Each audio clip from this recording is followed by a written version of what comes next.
Hi, it's Christine, owner and co-founder of PrettySpirits.com, your favorite online metaphysical shop. On this channel, we talk all things spirituality, manifestations, and entrepreneurship. And today, I want to talk about misconceptions of a psychic reader. I want that to be the topic for today because it's something very close to my heart. As many of you know, I provide psychic readings and spiritual counsel to people all over the world. It is my pleasure, it is my joy, it's my favorite hobby turned career path ever. And it really saddens me when I meet people who they have a wall up because they either don't understand or they've been fed a story for quite some time that induces a lot of fear and anxiety when it comes to psychic readings. So I want to dive into the number one misconception. And this one is interesting to me because I understand in some cases that readers, that people in spirituality in general, we do love celebrating the unknown, the darkness, the shadow self. But I feel it gets twisted in mainstream media a lot to be portrayed as evil, as demonic, as something that you should avoid. I'm sure many of you have seen a Halloween movie or any movie that has this buildup of worry once a psychic reader puts down their tarot deck, and you just know what cards are going to come out when it comes to a TV show that wants ratings. It's going to be, that Tower card or the Death card. And for a lot of my childhood, I really believed that, oh, tarot decks are like, I don't know, like Ouija boards. Like, I didn't understand it because I grew up Christian. I didn't have access to those resources. I wasn't fine tuning my gift at that time. And I can understand if no one guides you out of that thought process, then the media has the control there. So you'll be watching something and the scene changes. It's like it gets darker. The people involved that are getting the reading have a lot of tension and worry within them. So even subconsciously, your mind is correlating worry and stress energy around the scene, the psychic being there and providing this information. So it being scary is really, really unfortunate because there's so much enlightenment. There's so much light energy that can come from a psychic reading. And this is not to say, and I'll say this again throughout the video, that there aren't crappy, misleading readers out there. There's tons, but there's crappy, misleading people in every industry. So I really feel that psychics get a bad rap, and the term, something that I embrace and I refuse to just not identify with. I love the term because we all, humans in general, have a psychic ability to use senses beyond the ones that we can always point to: our vision, our taste, our smell, our touch. There's so many senses beyond that. And to be able to harness them and get into, which will be another video, the clairaudience, the clairvoyance, the clairsentience, the claircognizance, all of those other senses that are really powerful. This is something that can lead you to answers, to clarity, to peace. And having someone that provides that information for you to just flip fear into confidence, I think that's powerful. So instead of saying with a broad stroke that all psychic readings are scary, looking at them that way, I really invite you to just kind of think about the light that it can provide.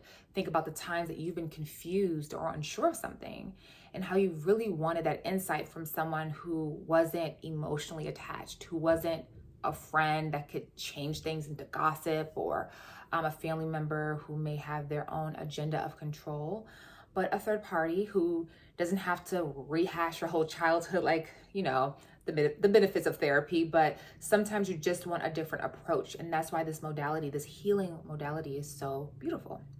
So it leads me to number two. Beyond them, yes, just being scary in their appearance and their tools that they use and their crystal balls and all of that, the scariness around that. Number two would be that they always tell you bad things. I've had several readings where it starts off with the person saying, "Please don't tell me anything bad." Think about that. So if you're asking me about a relationship and the success of it. You just started to date this person and you don't want me to tell you anything bad. It's just unrealistic to have an experience where you're human and every day is perfect and every day nothing bad happens. I think reframing things and getting into a space of wanting to receive honesty, the good, the not so welcomed, and all in between, that's strength, that's confidence, and that's just reality. Not all psychics are always going to deliver bad news, but I think there's a beautiful tact in saying maybe this person isn't prepared to step into commitment right now, or maybe your finances will require a little bit more subconscious reprogramming before they improve. To have a psychic sit with you and you just want to hear good news and you're asking, will my partner find a new job so we can get ourselves out of debt? And if we don't see anything, that's not necessarily bad. That's opportunity to me. Because if I don't see what you're wanting me to see, then we can build a plan to help you manifest that ideal outcome. So it's always opportunity. It's not just bad news, but a psychic always isn't just delivering bad news. I'm not someone who says, oh, this terrible thing is going to happen to you and this is going to happen to you, so pay me more so you can have this spell removed or whatever. That's not my reading style, and not every reader is that way. So I encourage you to open up to the information that a spiritual session can give you by removing ego, removing emotional attachment, and allowing you to get information that is ready to come to you. But maybe when you are alone and you don't have that person to be there with you and read for you, you may block out the truth and avoid it. So one, no, psychics do not always deliver bad news. A good psychic just delivers the truth. They deliver the truth of what they see based on the energy of the past and the present. We're able to predict what is to come. So it's not just rooted in wanting you to be scared so you can spend more. It is to empower you with information, to arm you with information so that from that point, you were able to choose for yourself what is really best for your ultimate goal. Number 3, another misconception, and this was hard for me when I was dating and I would admit what I did for a living, and I understand it, but a lot of people assume that readers are always reading or judging you. Like, I'm a human too. I have my own things going on with myself. I am not always checking for you, and also I get paid to do this. It is energy taxing to do so many sessions in a day. I'm not throwing you a free bone by just sitting, watching you and looking into your life. It doesn't benefit me in that way. I am someone who is emotionally aware enough, and I ask you to choose your readers the same way, but I'm emotionally aware enough and sound enough in myself that I like to just be in the moment. I like to live my life, and I turn my gifts on when it is time for it.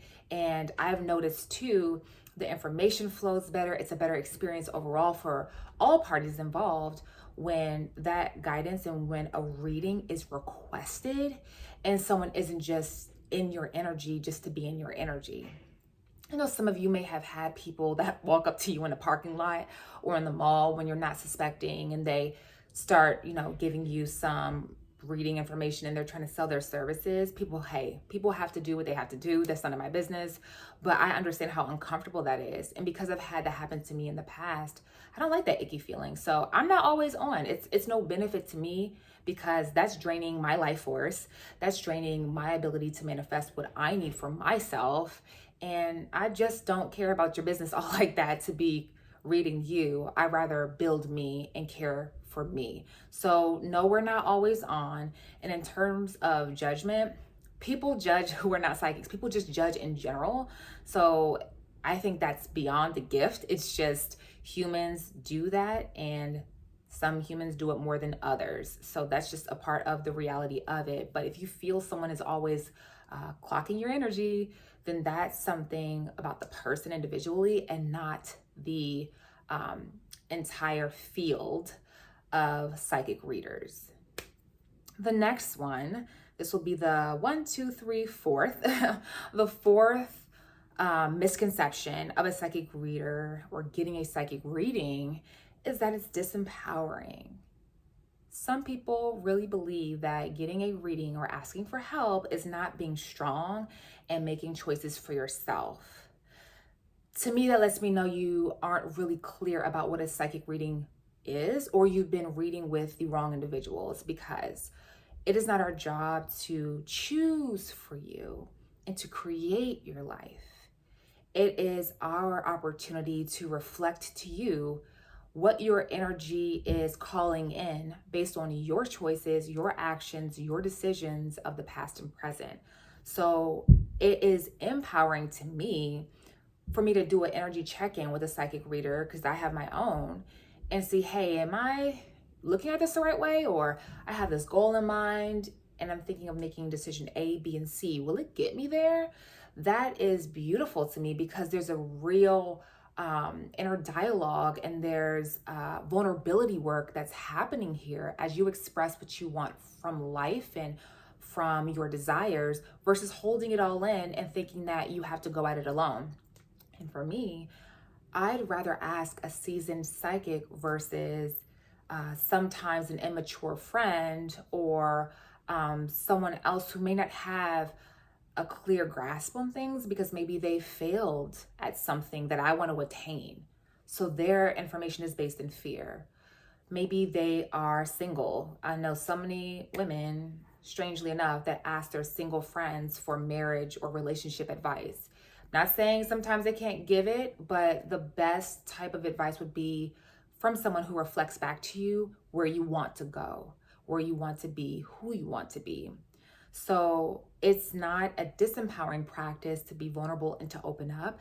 I don't feel it's disempowering to go to a life coach. I don't feel it's disempowering to go to a therapist. I don't feel it's disempowering to go to a spiritual guide, to whoever that may be for you, that gives you that unbiased perspective, and someone that has great reviews, great history.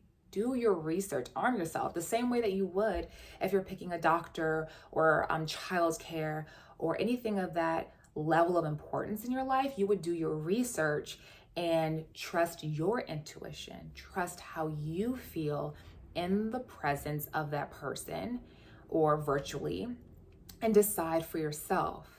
But know that asking for help in the way that feels comfortable to you is not disempowering. It's something that allows you to make clearer choices going forward.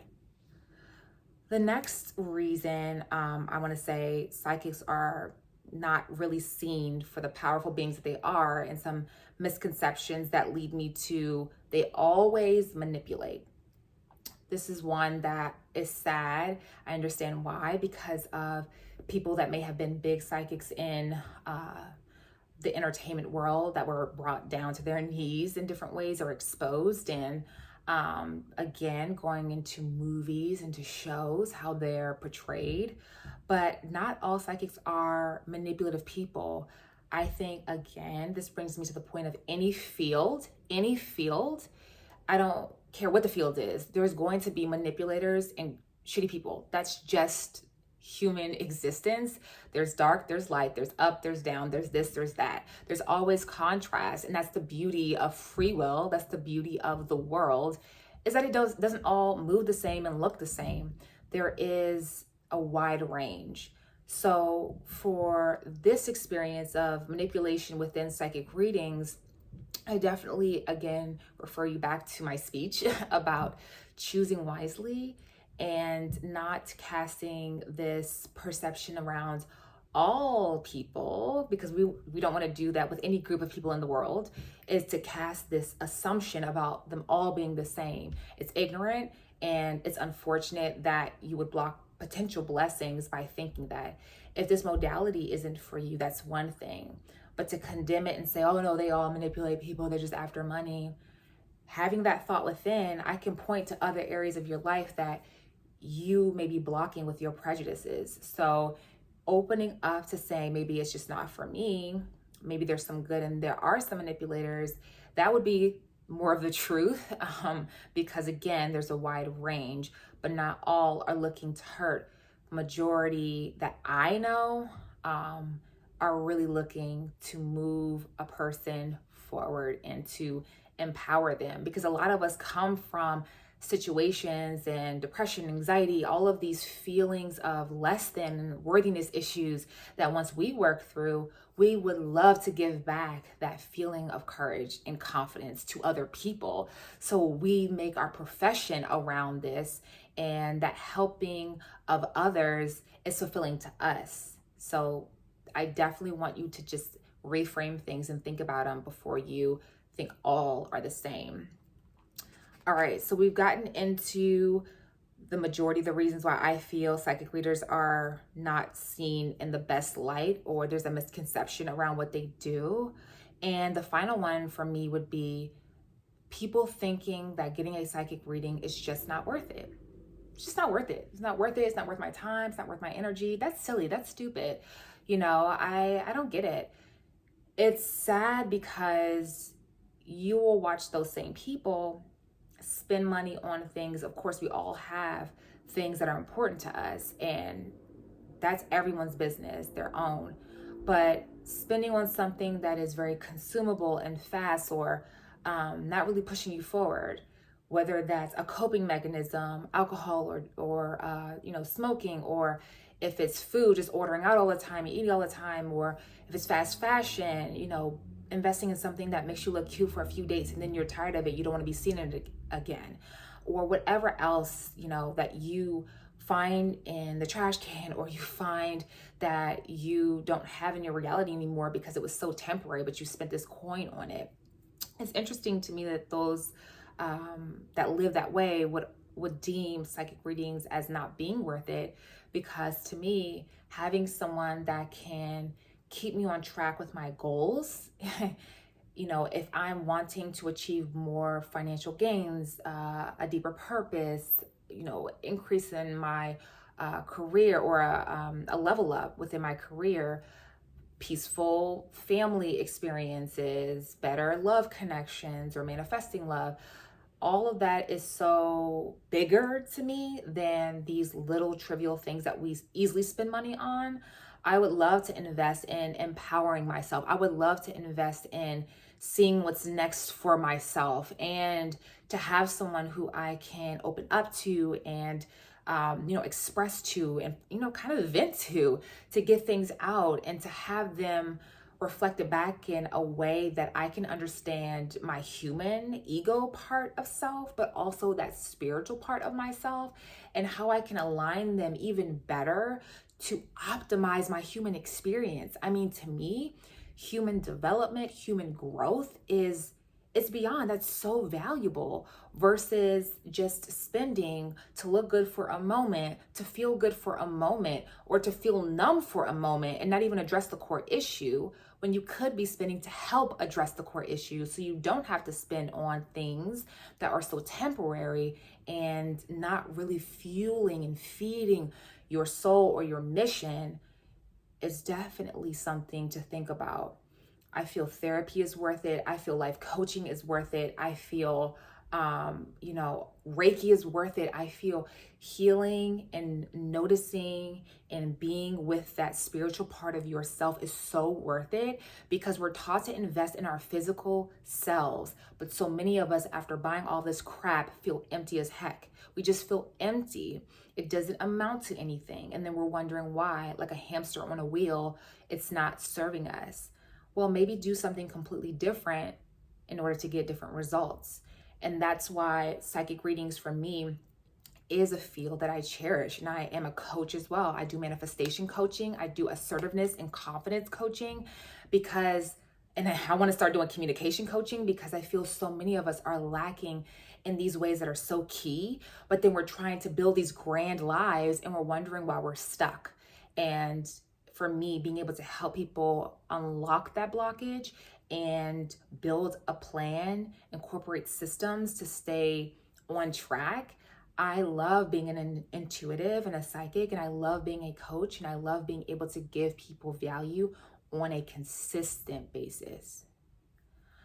So these were the misconceptions that I feel are in my industry of psychic readings.